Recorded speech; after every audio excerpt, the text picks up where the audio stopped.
The little girl who saved Christmas. Snow fell in gentle, steady flakes across the downtown square, transforming the evening into something magical. Each snowflake caught the warm glow of the old-fashioned street lamps, creating tiny sparkles that danced through the air like nature's own Christmas lights. The sounds of the city seemed muffled by the snow, creating a peaceful quiet that wrapped around the square like a soft blanket. It was December 23rd, and the square buzzed with the gentle energy of last-minute holiday shoppers.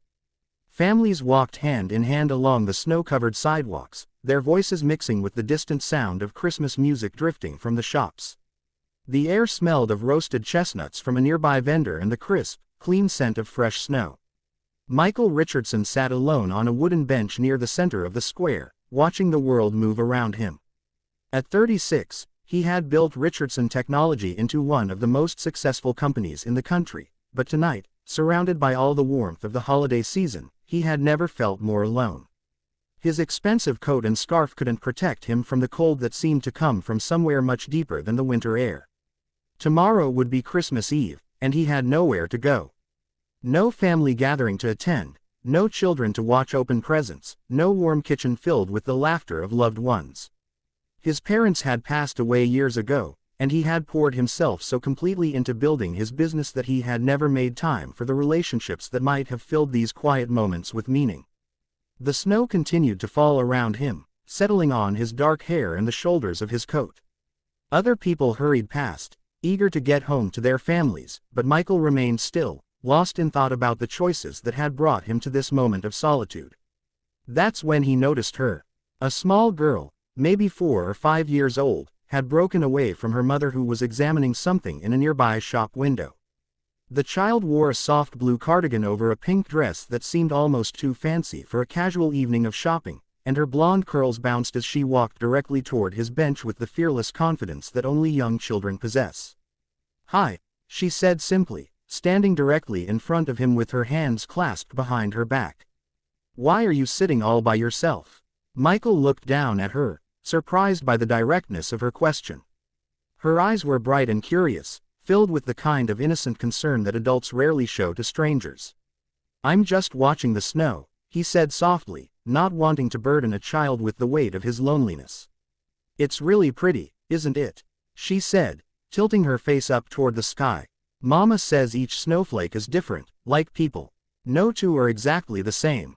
Michael found himself smiling despite his melancholy. "Your mama sounds very wise. What's your name?" "Emma," she said, and then without invitation, she climbed up onto the bench beside him.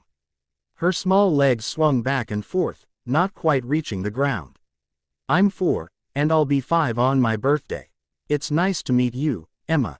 "I'm Michael." Emma studied his face with the intense concentration that children bring to everything they find interesting. "You look sad, Michael. Are you sad because it's almost Christmas and you don't have any family?" The question hit him like a gentle punch to the chest. Children, he realized, had a way of seeing straight through to the heart of things that adults spent so much energy trying to hide. "How did you know that?" he asked quietly. "Because that's how I used to feel before Mama found me," Emma said matter-of-factly. "I lived in a place with lots of other kids, but I didn't have a real family. But then Mama came and said I could be her little girl forever." Michael felt his throat tighten with emotion. "You're adopted." Emma nodded enthusiastically. "Mama says that families aren't just about who you're born with. Sometimes the best families are the ones you choose, and the ones that choose you back." Before Michael could respond, a voice called out across the square. "Emma, there you are." A young woman hurried toward them through the snow, her face a mixture of relief and gentle scolding. Michael recognized her immediately. It was Sarah, the waitress from Murphy's Diner whom he had helped with her groceries months ago, and later offered a job to at his company. She looked different now, more confident and at peace, wearing a warm coat and boots that spoke of someone who no longer worried about making ends meet. "Sarah," Michael said, standing up as she approached. "What a wonderful surprise." Sarah's eyes widened with recognition and delight. "Michael, I was wondering when I might see you again." She looked between him and Emma with growing understanding. "I see you've met my daughter."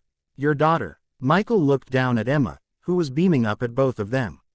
"I adopted her 6 months ago," Sarah explained, her voice full of pride and love. The job you gave me at your company provided the stability I needed to qualify for adoption. Emma had been waiting for a family for 2 years. Mama, Emma said, tugging on Sarah's coat. Michael is sad because he doesn't have a family for Christmas. Can he be in our family? Just for Christmas, or maybe forever if he wants. Sarah's expression softened as she looked at Michael, seeing something in his face that she recognized from her own past. The loneliness of someone who had achieved success but hadn't found the deeper connections that make life truly meaningful. Emma's right, Sarah said gently. No one should be alone at Christmas. We're having Christmas Eve dinner tomorrow at our apartment. It won't be fancy, but it will be warm and full of love. Would you like to join us? Michael felt tears threatening to spill over. The simple invitation, offered with such genuine warmth, touched something in his heart that had been frozen for far too long. I wouldn't want to impose, he started. You wouldn't be imposing, Emma interrupted, sliding off the bench and taking his hand in her small one. You'd be helping us. Mama says Christmas is better when you have more people to share it with. Michael looked down at Emma's trusting face, then up at Sarah's kind eyes, and felt something shift inside his chest. For years, he had measured success by the size of his bank account and the growth of his company. But standing here in the falling snow, holding the hand of a little girl who had offered him something more valuable than any business deal, he realized he had been looking for fulfillment in all the wrong places. I would be honored to spend Christmas with your family, he said, his voice thick with emotion. Emma squeezed his hand and smiled up at him. Good. Tomorrow we're making cookies, and I'm going to teach you how to decorate them. Mama lets me use lots of sprinkles. As the three of them walked through the snowy square together, Michael marveled at how quickly life could change. This morning, he had been a successful but lonely man facing an empty holiday. Now, thanks to a 4-year-old girl with a heart big enough to include a stranger, he was part of a family. Sarah had been right all those months ago when she'd shown kindness to a different stranger at Murphy's Diner. Small acts of compassion really could change everything.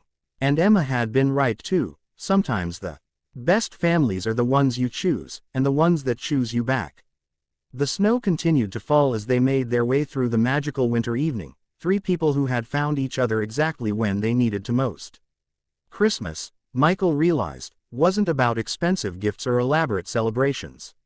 It was about opening your heart to love, even when that love came in the most unexpected packages.